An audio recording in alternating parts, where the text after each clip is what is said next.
This Soonerscoop.com video is streaming in crystal clear 4K resolution on YouTube thanks to Enjoy Vision in Oklahoma City. Don't miss a moment on or off the field. Make every day a highlight with LASIK at Enjoy Vision. Enjoy Vision. This is where Sooner Scoop LASIK. Hello and welcome back. Eddie Rodosovich, George Stoy here from the Soonerscoop.com studios. It is OU Texas Monday.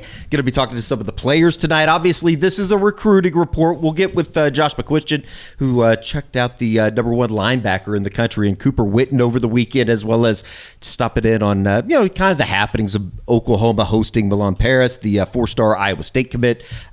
Certainly see what's up with that, and then obviously get into a couple of the guys that are currently committed in the 2026 class that have off to a good start to their senior seasons.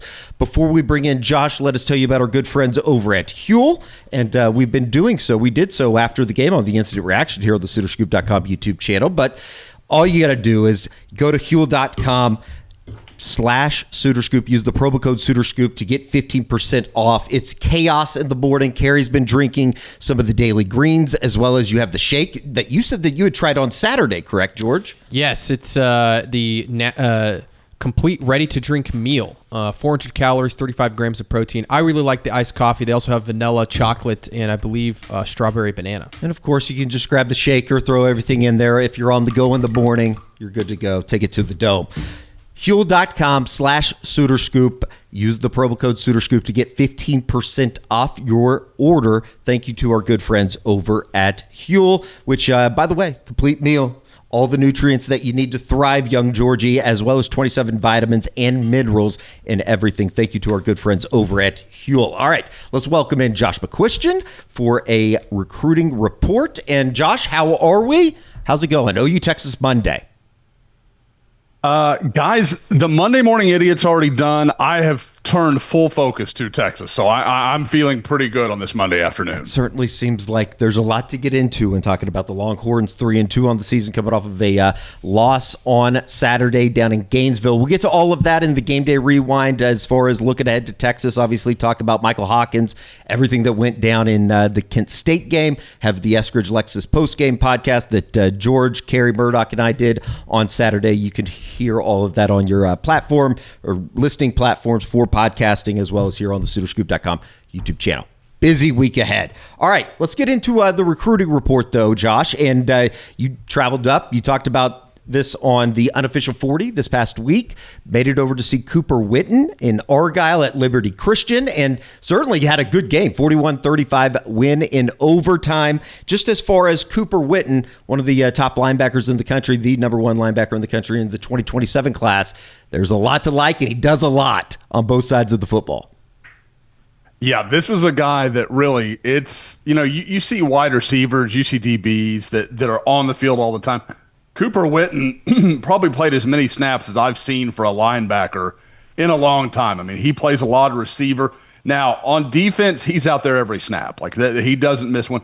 They'll spell him a little bit on offense, and this play right here, it kind of makes the play that decided the game. It recovers a fumble late in overtime to make a play, and then scored a touchdown in the third quarter. So, again, did a little bit of everything. I think I had him at something like 7 catches for about 108 yards or something like that. And then on defense, it had to be 15, 16 tackles. And not like it wasn't like super flashy. There wasn't a lot of like those plays where you're like, oh my gosh. It was more, and as I'm sending you that video, Eddie, I'm trying to include stuff where I'm like, just look at how this guy moves. Look how he runs. And it's just, again, you can see why so many major programs are after him, because he's just he moves around a lot like a safety, even though he's a big kid. Josh, you mentioned, major programs coming after him. Did you get a chance to, I guess, talk to him? Where's he at in his recruitment? What's next for him? Yeah, we've got an interview up. Definitely go check that out. But there is, he mentioned, and coming into the week, that was kind of, this wasn't my initial plan to go see Cooper on this week. So what led to it is there's been a lot of Texas A&M and OU talk, and those were really kind of the first two schools he kind of mentioned. Now, I want to say Cooper, to be fair to him, didn't single out OU and A&M. It was just kind of the schools he was talking about. And he mentioned taking a trip, maybe He mentioned possibly getting down to, I guess down to Dallas, if you want to say it that way, for a guy from basically Denton. Going to see OU Texas this weekend, I think that's a possibility for him.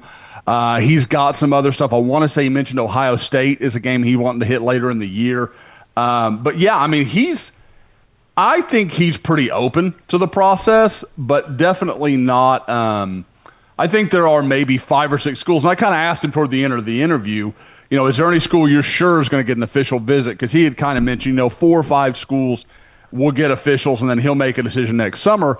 And it was one of those deals where he clearly had a couple where he's like, yeah, they're going to be in it, but he didn't want to say too much or put anything out there. So I think he was trying to avoid the leader talk or anything like that. But again, coming away from it, I think as early as this is, Oklahoma's in a good spot.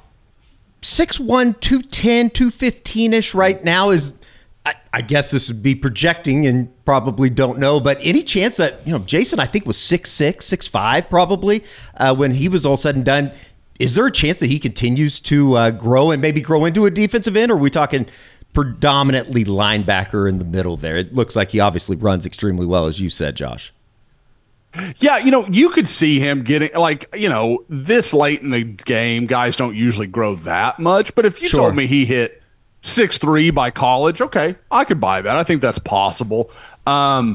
He'd be scary as an edge rusher, because at that, you're talking 6'3" and then 220, 230, you're talking, again, I'm not saying he's going to be that explosive off the edge, but the body type you're talking about is something like our Mason Thomas. Like that's kind of that's that ballpark you're talking about. So he'd be a real twitched up edge guy. And not to say that he couldn't work like that, but I think he's a linebacker. I thought early on watching him at linebacker, I was like, I don't know how his feel is. Like, I don't know if he sees it as well as, but as I watch more and more, I think there was a couple things to factor in.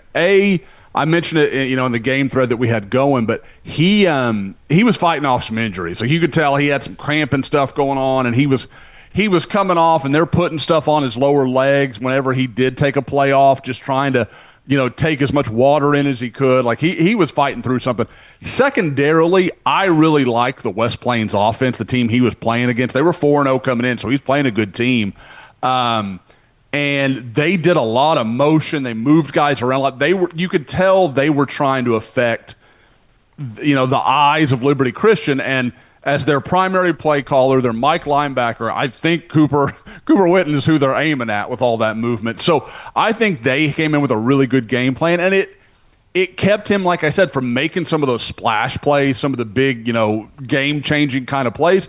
But at the same time, he's so fast and so big and so athletic, he still got in on some plays he probably had no business being around. And ultimately, it sounds like made the play of the game. Yeah, Josh, I wanted to ask you, this 27 class, obviously already off to a great start. If they were to get Cooper Witten, I mean, you'd have to think that they could end up, really realistically with a top 10, maybe a top 5 recruiting class. Where is he in terms of a priority for them? I would assume with Brent Venables, his background, coaching linebackers, Nate Dreiling, Wes Goodwin, all of that, I would assume he is, atop their board right now among guys in the 27 class.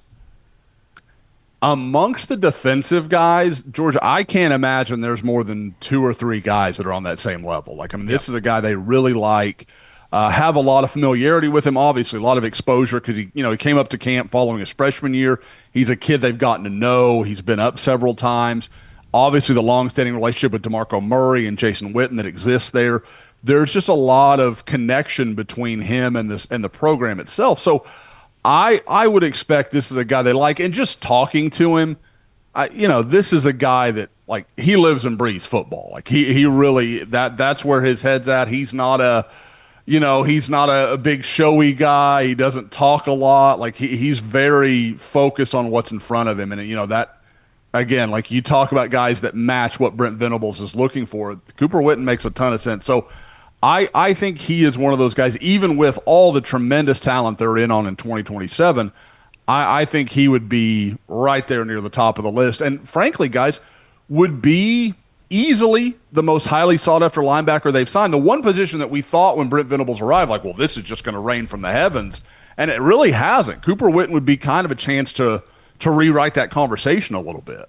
Let's hear from Cooper Witten. You caught up with him, as you said. The entire interview you can see on our SoonerScoop.com editorial page, also posted on the Crimson Quarter for subscribers out there.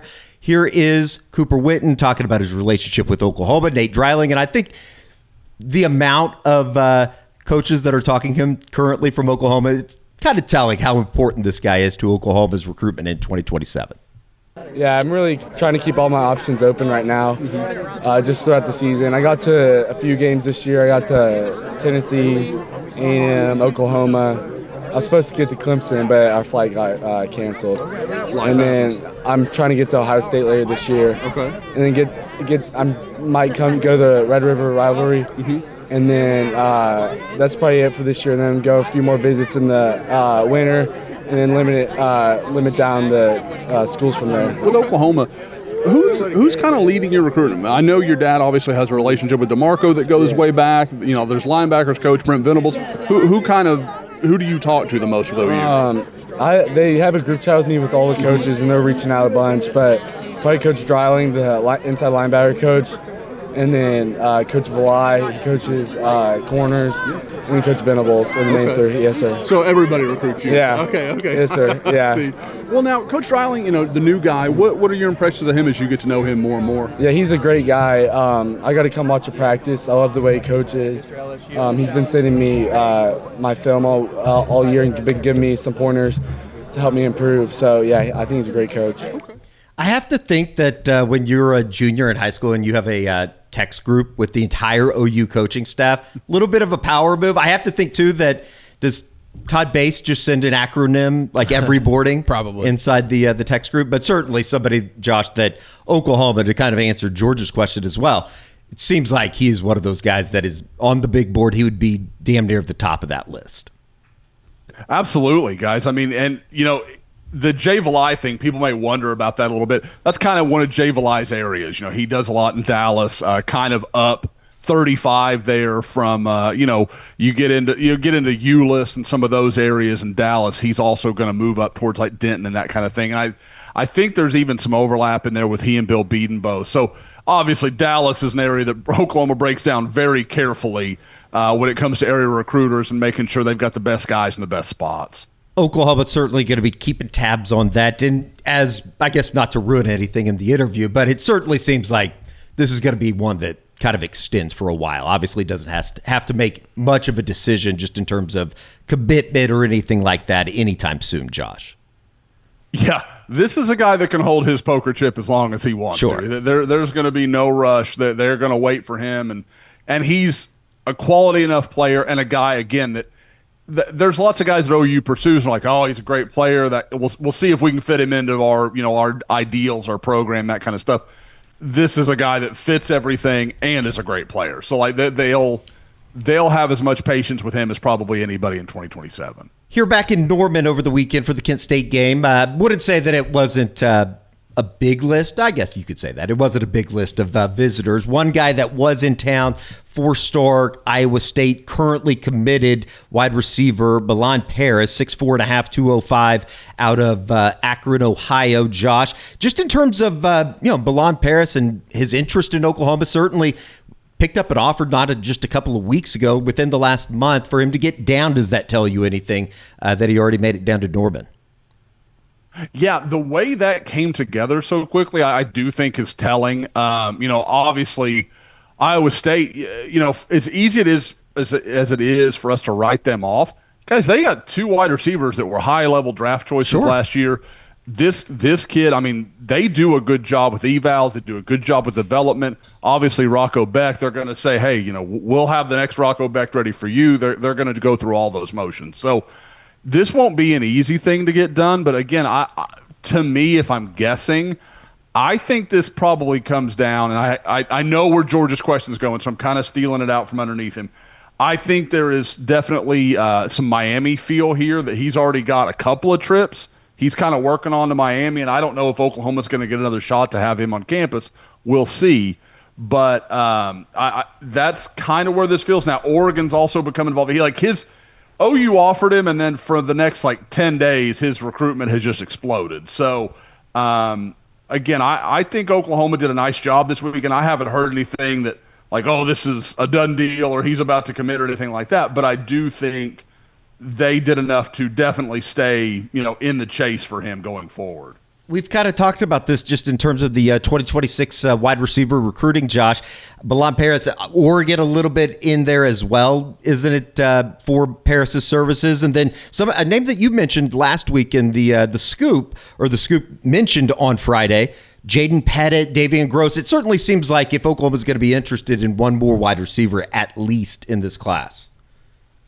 Yeah, I think you're looking at, the minimum is probably 4, and I think 5 is possible. Like, it just kind of depending on how that plays out. I know, a name that a lot of OU fans had forgotten was the Jaden Pettit kid, and we talked about him, like you mentioned, Eddie, in the Scoop last week. And I want to say we talked about him maybe in last week's pod, but this is a big, like 6'5", 220 type guy. He's a body type that, Oklahoma really just doesn't have in that room right now. And, we've talked a lot about how clear it is.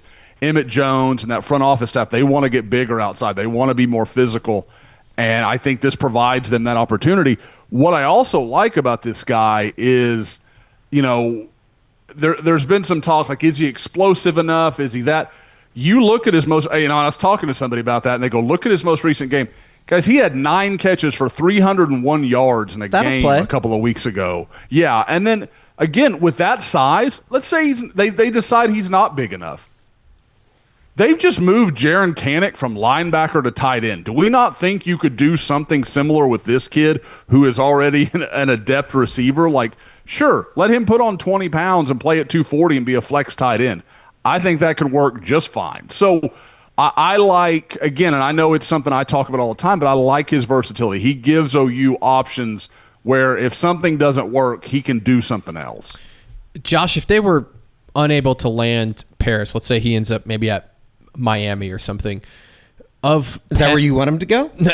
No, but you look at what Miami's doing right now. Sure.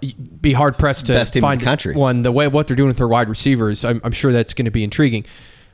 Who of Pettit and Gross, I guess, who's more likely for Oklahoma to be able to flip, and which one are they maybe more interested in, or is it, we'll just take one of them? I think they'd like to take both if they can make it work. Because, again, very different players bring a lot of different stuff to the table. We talked about Pettit. Gross, guys, he set out the first 3 or 4 games for Lone Star. In the last 2 games, I think he's got over 500 yards receiving. Like, he's just gone nuts since he returned. Lone Star is playing like a real legitimate state title contender, obviously with Ryder Mix there at tight end as well. So going very well for the Rangers. But, there is I think with Gross, there's just so much big playability. And, guys, you were just talking about Miami. When you look at Gross, like some of the stuff that Malachi Toney's doing for Miami, that speed, that burst, that physical, like you see some stuff here with Gross where you're like, he could do that. And to remember that Davian Gross is 5'11", 6 foot, and probably 190 pounds. He's a bigger kid, but he's also got a ton of speed that would really, for all the questions about the run game, in the pass game, you kind of keep waiting for these big plays to start hitting with some of, the Isaiah Satanias and Deion Burks and some of these guys who are fast, explosive receivers. Maybe Gross is the guy that brings that in 2026.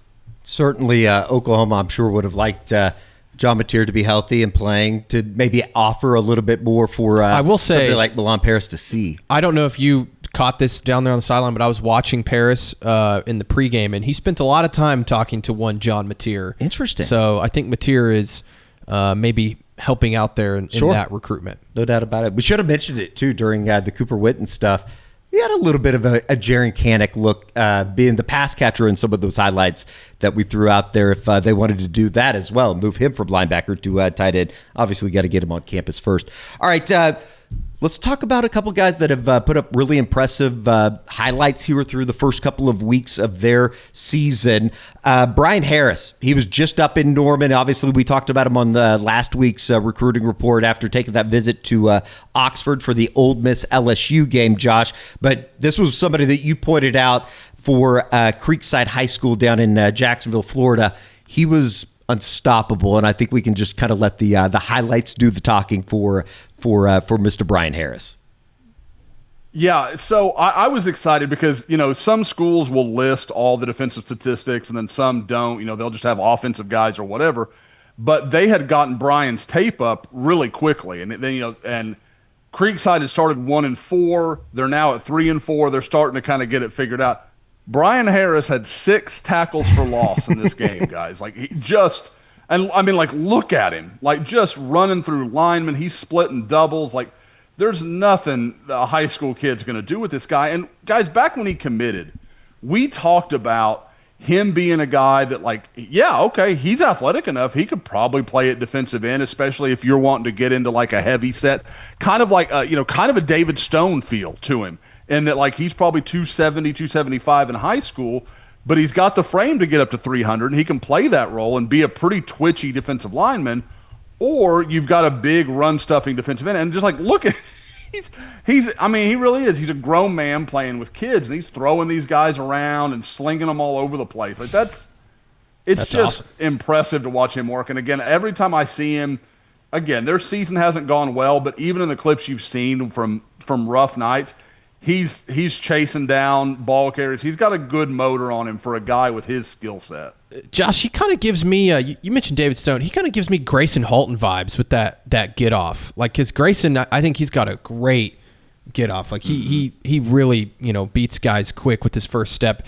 I don't know, just watching him there, it seems like maybe Grayson Halton's also another comp. Yeah, there's some truth. And I would say he's bigger and longer than Grayson, but the body types are kind of similar, kind of like a barrel kind of looking guy. And that's what, like I said, with Brian, that's why I've always felt he's going to be a defensive lineman. He's not a guy that, you look at Danny Okoye or PJ Adebawore and you see the length those guys have. That's probably not what Brian's going to wow you with. But, again, you get into a goal line situation or a 4th and 1 and you need a guy that can do something off the corner, but at the same time is going to stack the run, that kind of stuff. Yeah, he can do that. He's got enough agility to be out there.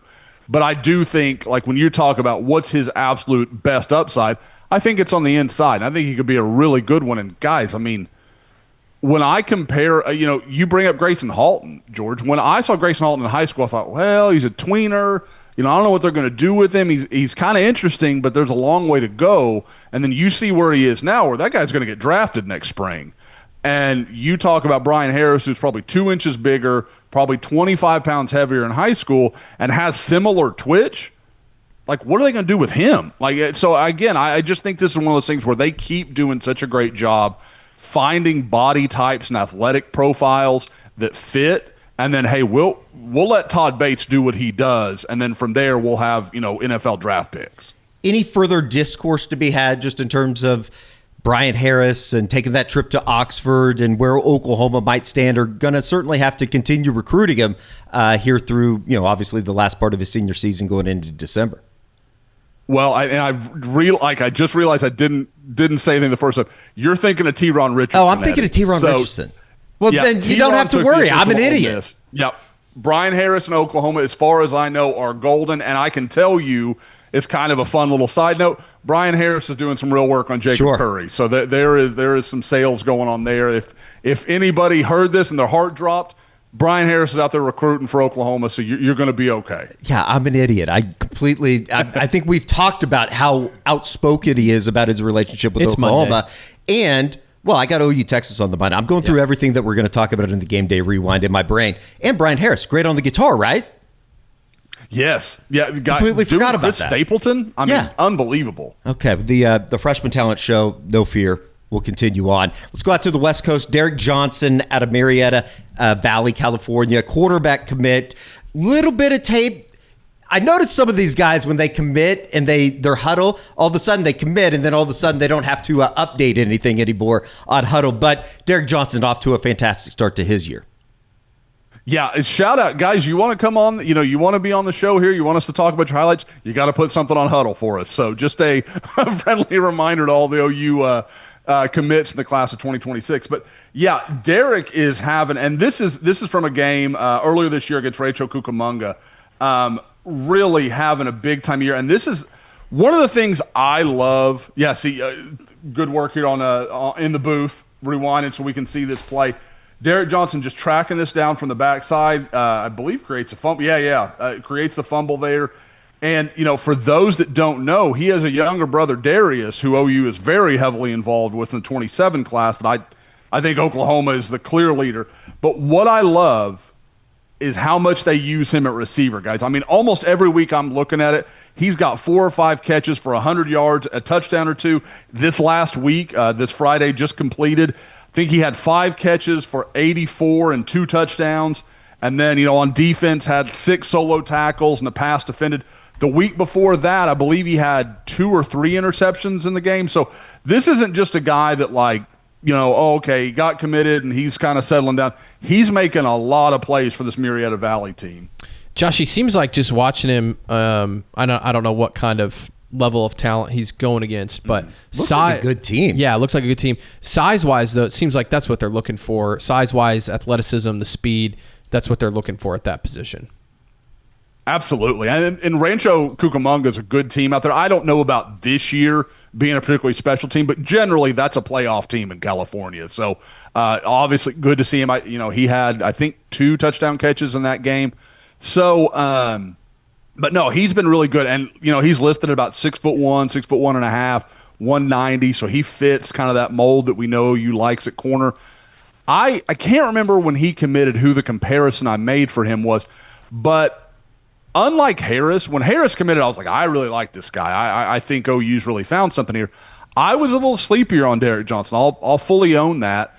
But as I watch his senior tape and some of the stuff he's got out, and again, just watching the numbers he's putting up, I'm like, oh, okay, if he wants to, I get all the time, can this guy make a move? Could he jump up? If he'll put some tape out and it looks like, if it matches up with the numbers I'm seeing, absolutely could happen. Because again, there's a lot of production here, and if he's putting that kind of stuff on tape, then I think that would answer a lot of questions. And the deep ball that he scores on Rancho Cucamonga, I think the one question a lot of people had with him is, what's his top end speed like? What does he run like? And watching him separate from, again, this is Southern California. There are good athletes all over the place, and watching him run away from defenders is a good start. 2 things. Commit comparison, Brian Jackson. Okay. Former student Brian Jackson. And then Marietta Valley, it just dawned on me. I had to look it up. Who went to high school there? Do you know? PGA golfer. No idea. With some Oklahoma connection. Ricky Fowler went to Marietta Valley High School. So I make up for the Brian Harris faux pas and come back with a PGA Tour fact about an Oklahoma State graduate. How about that? All right. OU Texas coming up this weekend. Obviously, it's a little bit weird because you have the neutral site facility or down in Dallas, obviously at the Cotton Bowl. Texas is the home team technically, so they are responsible for inviting players. The players can't come down on the field. I believe they have to stay up in the stands, that kind of stuff. I don't even think that the coaches could talk to them, which NCAA thing that doesn't really make a lot of sense. Either way, Texas is the home team this weekend. As you mentioned, Cooper Witten might be one of those guys. He would be a Texas invite to the game technically. Yeah, and you're going to see that. But the good news, and I think that's why both these programs love this setup. Sure. They're after a lot of the same players. So, okay, cool, you're Texas's guest. But like you're just saying, Eddie, it's not like Texas can put a Texas spin on the visit. It's just, hey, here's some tickets. Come watch this great event. And it's the same deal, next year when OU's the host. They don't really – there's no discernible advantage other than, hey, I got these tickets from – Coach Bates instead of, the Texas defensive line coach. So it just there's not that same weight to it. But again, I think you're going to see plenty of guys. Again, I kind of would expect for Cooper Witten to mention it. I'm going to guess Cooper Witten's there, and we're going to work with some of the Texas people we know, and we'll work on that visit list and kind of have some names for people to track through the week. But again, it should be good. It would have been nice for OU if Texas could have held up a little bit more there into the bargain. Maybe you drag a few more guys there than normally would have, but it's still OU Texas. It's still a big deal. There's going to be a good crop of players that will absolutely be there. No doubt. All right, that's going to do it for this week's recruiting report. By the way, did you happen to catch the Bixby score of the weekend and Caden Penny? That's a homicide. Like, guys, is this 81 points for the number one team in the country? Yes. Is this the best offense in Oklahoma high school history? I mean, the numbers they're putting up are astonishing. Last, I guess, just 5 weeks into the season. 49, 56, 57, 66, 81 explosion. Lucky they don't this have to past play weekend. Bishop Kelly. Well, yes, that would be true. Somebody's lucky in that equation. Yep, somebody's definitely lucky. Good luck to a friend of the program, Carter Whitson, this weekend as they travel down to Edmond to take on Edmond North. All right, Josh, we appreciate it. George, we appreciate it. Eddie, we appreciate it. Thank you. You're welcome. You remember when Quentin Williams did that at the Rose Bowl? Yes, it was awesome. Like, answered his own question. All right, we will re-rack Game Day Rewind, OU Texas, obviously recapping everything with OU Kent State from over the weekend, then obviously talking a little bit about the big matchup down at the Cotton Bowl. You can watch that here on the SoonerScoop.com YouTube channel.